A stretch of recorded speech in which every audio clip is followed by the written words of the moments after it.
시편 119편을 22번째 단락으로 이제 마무리를 하고자 합니다. 시편 119편의 시편 기자는 이 시편을 마무리하면서 아주 핵심적인 내용들로서 정리하고 있습니다. 169절을 보면 시편 기자는 주의 말씀대로 나를 깨닫게 하소서라고 다시금 간구하고 있습니다. 시편 기자는 이 119편을 시작하면서 하나님의 복을 누리는 자가 어떤 자인가라고 시작하였습니다. 하나님의 복을 누리는 자는 하나님께 그 말씀을 들으며 또한 하나님께서 그 말씀을 깨닫게 하시고 가르쳐 주시며 그 말씀대로 행하는 자가 바로 복을 누리는 자이다라는 것을 알려주었습니다. 이것으로 시작하여서 시편 기자는 이 시편 119편에서 계속해서 반복적으로 하나님의 말씀을 구하며 하나님께 그 말씀을 깨닫게 해달라고 간절히 기도해야 한다라는 것을 반복적으로 이야기해 주었습니다. 그리고 나서 시편 기자가 또 반복적으로 이야기하고 있는 것이 170절에 나오고 있습니다. 시편 기자는 170절에서 주의 말씀대로 나를 건지소서라고 말하고 있습니다. 여기서 건지소서라는 것은 자신을 도와달라라는 의미로서 말하고 있습니다.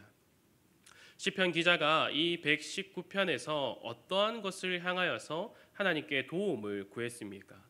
그가 먼저는 하나님께 하나님의 말씀을 깨닫게 하여 주시고 그 말씀에 순종할 수 있도록 나를 인도해 달라라고 간구하였고, 그리고 나서 그에게 이어지는 수많은 유혹과 두려움 가운데서도 하나님의 말씀으로 이겨낼 수 있게 해달라고 간절히 기도하였습니다. 이것을 통하여서 시편 기자는 우리가 하나님의 말씀을 간절히 구하고 또한 그것을 깨닫고 그 말씀대로 살아가고자 할 때에 분명하게 우리에게 그 말씀을 하지 못하도록 하는 유혹이 반드시 다가온다라고 하였습니다. 그것을 시편 기자는 악인들이 나를 해하기 위하여서 올무를 놓습니다라고도 고백하였습니다. 그러한 올무에서 나를 건지소서라고 지금 간구하고 있다라는 거죠. 시편 기자는 이러한 이 시편 119편의 핵심을 다시금 반복함을 통하여서 이 시편의 가장 중요한 주제가 하나님의 말씀이다라는 것을 다시금 알려주고 있다라는 것입니다. 하나님의 말씀을 깨닫는 것과 말씀대로 살아가는 것이 바로 이 시편에서 찬송하고 있는 것입니다. 시편 기자는 또 이러한 것들이 하나님의 자녀들에게, 하나님의 백성들이 누릴 참된 복이다라는 것을 거듭해서 강조하고 있다라는 것입니다. 우리가 살아가는 세상에서 세상 사람들은 어떠한 복을 말합니까?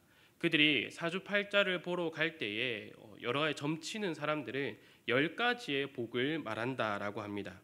부모 복, 형제 복, 배우자 복, 자식 복, 또 재물 복, 관복, 문복, 인복, 오래 사는 복, 또 몸이 건강하고 마음이 편안한 복, 명대로 살다가 편히 죽는 복, 이러한 10가지 복에 대해서 말을 한다라고 합니다. 그리고 이 복을 얻기 위하여서 어떻게 합니까?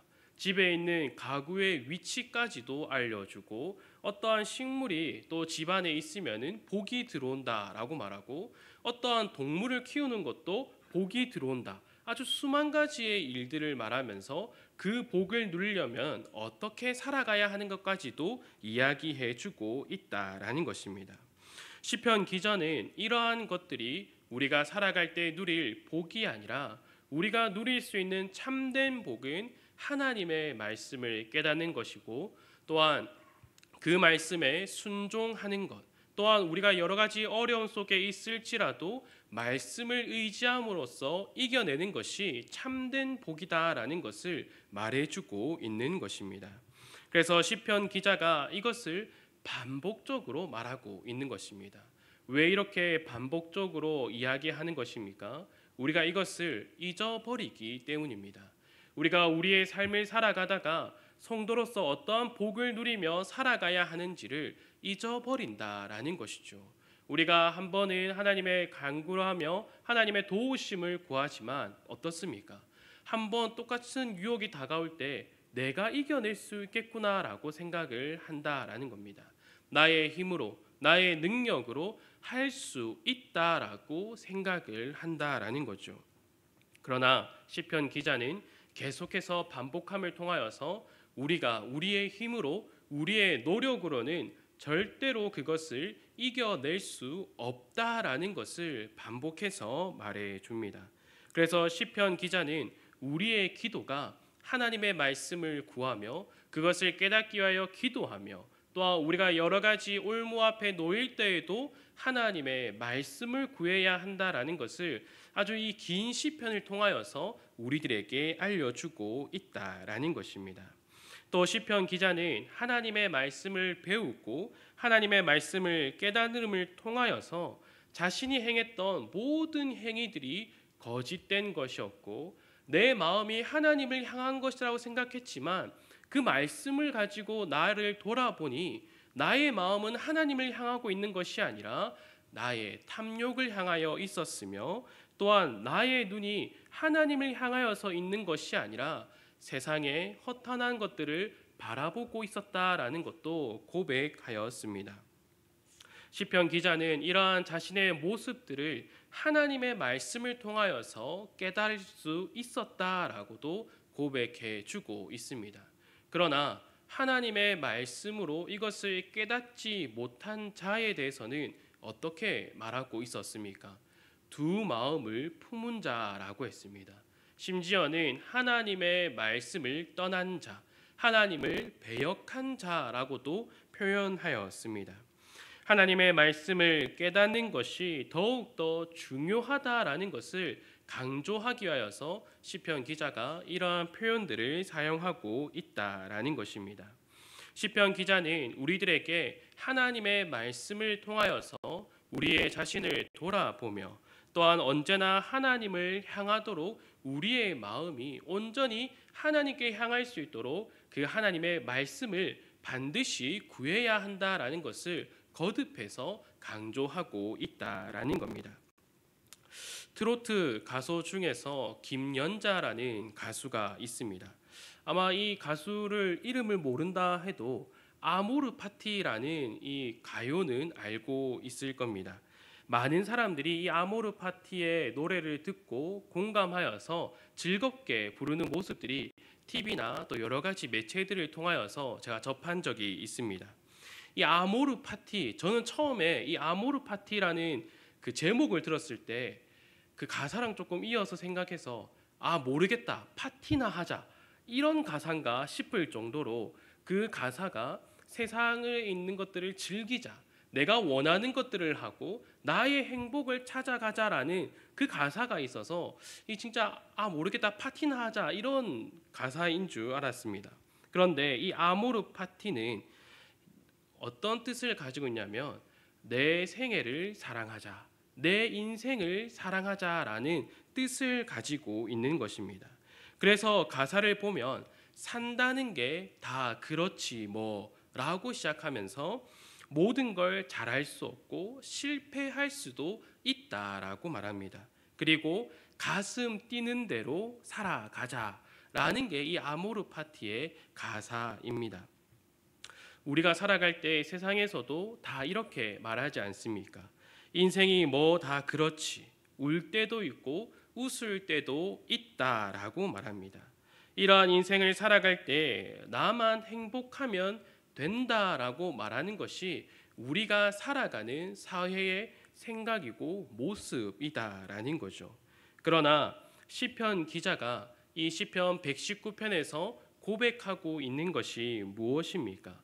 인생이 다 그런 거지 이게 아니다라는 겁니다. 하나님의 사랑과 그리스도의 대속의 은혜로 부름을 받은 성도의 삶은 인생은 다 그런 거지 뭐가 아니라 하나님의 그 말씀에 붙들린 삶을 살아가야 한다라는 것을 말해주고 있는 것입니다. 그 삶을 살아갈 때에 성도는 언제나 하나님을 향하여서 말씀을 깨닫게 해달라고, 또한 말씀대로 나를 건져 주소서라는 고백이 날마다 있어야 하는 인생이다라는 것을 우리에게 알려주고 있는 것입니다. 세상 사람들은 잘 되면 운이 좋아서, 내가 노력했기 때문에, 내가 잘 준비했기 때문에 잘 됐다라고 말합니다. 그리고 잘 되지 않고 실패하면 운이 좋지 않아서, 또 지금은 내가 잘 준비하지 못해서라고 말합니다. 그러나 하나님께 붙들려 있는 우리는 어떻게 말해야 합니까? 우리의 상황이 좋아지고 나빠질 때에도 우리는 이 모든 것이 하나님의 인도하심이다라고 말할 수 있어야 한다라는 겁니다. 말씀에 붙들려 있지 않고 깨어 있지 않다면 이러한 고백이 나오지 않습니다. 하나님을 원망하고 왜 나에게 이렇게 하십니까? 하나님은 정말로 살아계신 분이 아닙니까? 라는 원망들이 나오게 된다라는 겁니다. 그런 상황 속에서 시편 기자는 그렇기에 우리는 더욱더 하나님 앞에 엎드려 하나님의 그 말씀을 구하며 말씀을 깨닫게 하여서 날마다 기도해야 한다라는 것을 거듭해서 알려주고 있는 것입니다. 시편 기자처럼 늘 하나님의 말씀을 깨닫기 위하여 기도하며 하나님의 말씀을 가르쳐 달라고 기도하고 말씀으로 길을 비춰주시며 인도해 달라는 그 기도할 때에 하나님께서는 반드시 우리의 길을 비춰주시며 인도해 주신다라는 거죠. 그 길이 어려울지라도 좁을지라도 우리가 그 길을 걸어갈 때에는 찬송이 흘러나온다라는 것을 시편 기자는 이 마지막 단락에서 고백하고 있다라는 것입니다. 그래서 시편 기자가 이러한 간구 뒤에 하고 있는 고백들이 바로 찬송이다라는 겁니다. 171절부터 보면 이렇게 고백합니다. 주께서 율례를 내게 가르치심으로 내 입술이 주를 찬양하리이다. 주의 모든 계명들이 의로움으로 내 혀가 주의 말씀을 노래하리이다. 내가 주의 법도들을 택하였사오니 주의 손이 항상 나의 도움이 되게 하소서. 여호와여, 내가 주의 구원을 사모하였사오며 주의 율법을 즐거워하나이다. 내 영혼을 살게 하소서. 그리하시면 주를 찬송하리이다. 주의 규례들이 나를 돕게 하소서. 시편 기자가 이렇게 찬송할 수 있는 이유는 어떠한 상황 가운데서라도 하나님께서 함께 하신다라는 것을 그의 삶에서 경험하였기 때문입니다. 시편 기자가 이 시편을 시작하면서 말했던 것처럼 시편 119편을 떠올릴 때마다 우리는 하나님의 복을 누리는 자임을 기억해야 합니다.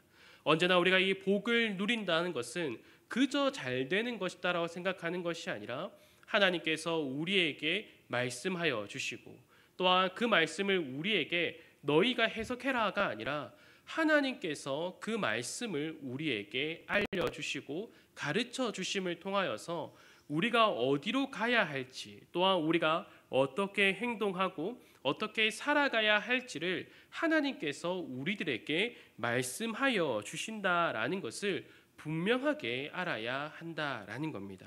이것을 우리가 찬송하며 또한 그것을 확신으로써 다가올 때에 우리에게 나오는 고백이 어떠한 고백이 된다라고 시편 기자가 말하고 있습니까? 나는 주의 양이며 주는 나의 주인이 되십니다. 나는 주의 종입니다라는 고백이 이어서 나온다라는 것입니다. 그래서 내가 길을 잃어 방황할 때에도 나의 목자이신 주님이 반드시 나를 찾아 쉴 만한 물가로 인도하여 주신다라는 것을 굳게 또한 확신에 찬 목소리로 고백할 수 있다라는 것을 고백하고 있다라는 겁니다. 이 확신이 말씀의 깨달음과 그 말씀이 삶에서 경험함을 통하여서 나온다라는 것을 우리는 반드시 알아야 한다라는 것입니다. 시편 기자는 이를 경험하여서 이 긴 찬송을 부르고 있습니다. 또한 이 찬송을 함께 부를 하나님의 백성들에게 잊지 말 것을 당부하며 아주 길게 반복적으로 이 시를 반복하고 있다라는 겁니다.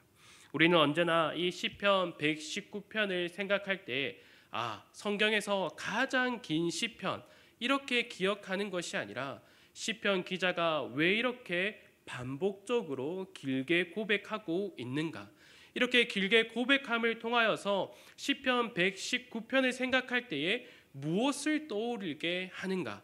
첫째로는 하나님의 말씀이며 또한 이 말씀이라 했을 때에 하나님께서 우리에게 말씀하여 주시고 그 말씀을 깨닫게 하여 주시며 그 말씀을 깨닫게 하여 주심을 통하여서 순종할 수 있는 길로 우리를 인도하신다라는 것을 우리는 알아야 한다라는 겁니다. 그리고 우리가 그 말씀에 순종하겠다라고 다짐한 순간부터 우리에게는 안과 밖으로 유혹이 다가온다라는 겁니다. 그 유혹이 다가올 때에 나의 힘으로 이겨낸다라는 것이 아니라 하나님, 나는 연약한 자입니다. 내가 그 올무에 넘어져서 그 함정의 유혹에 넘어져서 두 마음을 품을 수 있는 자가 저입니다. 나의 눈은 다시금 세상을 향하여서 허탄한 것을 바라보는 자가 바로 나입니다. 그러나 하나님께서 나에게 말씀하여 주심을 통하여서 그 유혹을 이겨낼 수 있도록, 그래서 늘 언제나 거룩한 백성으로 살아갈 수 있도록 나에게 말씀을 더욱더 가르쳐 주시고 그 말씀이 나의 삶 가운데 임함을 통하여서 분명하게 경험하고 확신에 찬 그 삶을 살아갈 수 있도록 나를 인도하여 주시옵소서라고 기도해야 한다라는 것을 반드시 기억하는 우리 성도들이 되기를 간절히 소망합니다. 그래서 늘 하나님의 말씀을 사모하며 말씀을 깨닫게 하여 말씀을 가까이 하며 또 이를 위하여 간절히 기도함으로 궁극적으로 말씀이신 예수 그리스도를 더욱더 닮아가는 우리 모든 성도들이 되기를 간절히 소망합니다. 함께 기도하도록 하겠습니다. 하나님 아버지, 감사합니다. 우리가 언제나 하나님의 자녀로 이 세상을 살아갈 때에 우리의 생각과 또한 우리의 가치관으로서 내 주장으로서 살아가는 것이 아니라 하나님의 말씀대로 살아갈 수 있도록 붙들어 주시옵소서. 우리가 날마다 하나님의 말씀을 더욱더 간구하며 그 말씀을 깨달을 수 있는 지혜와 명철을 간구할 때에 우리에게 그 말씀을 깨닫게 하여 주시옵소서. 그 말씀이 우리의 삶을 인도하고 또한 우리를 변화시키며 또한 우리가 걸어가야 할 길에 빛을 비춰주시며 또한 언제나 그 말씀을 통하여서 우리에게 다가오는 여러 가지 유혹들을 이겨낼 수 있도록 항상 우리에게 말씀하여 주시고 가르쳐 주시기를 간절히 소망합니다. 우리가 날마다 살아갈 때에 이것을 잊지 아니하고 늘 하나님의 말씀을 사모하며 그것을 깨달음을 통하여서 깨어있는 자로 살아갈 수 있도록 우리 안에서 역사하시는 성령 하나님께서 더욱더 함께 하셔서 거룩한 하나님의 자녀로 백성으로 살아갈 수 있도록 우리의 삶 가운데에 말씀을 충만케 하여 주시기를 간절히 원하며 이 모든 것 예수님의 이름으로 기도드립니다. 아멘.